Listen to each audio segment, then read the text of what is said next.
Чувашская республиканская детско-юношеская библиотека стала победителем конкурса грантов президента России. 1 миллион рублей будет выделен учреждению на реализацию проекта по созданию электронной базы писателей Чувашии детям.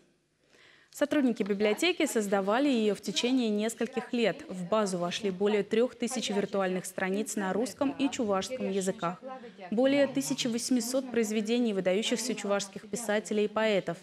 На этом сотрудники учреждения решили не останавливаться.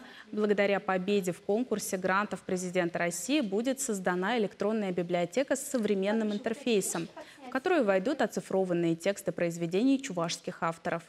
Она также будет включать возможность онлайн-чтения, скачивания документов, прослушивания аудиокниг и интерактивного взаимодействия с пользователями. Мы будем привлекать наших артистов, те, которые будут озвучивать эти произведения. Мы предполагаем около 2000 записей разместить там. И, наверное, очень надеемся, что будет она востребована всеми нашими, не только писателями, поэтами, но всеми нашими читателями, учащимися, краеведами, преподавателями.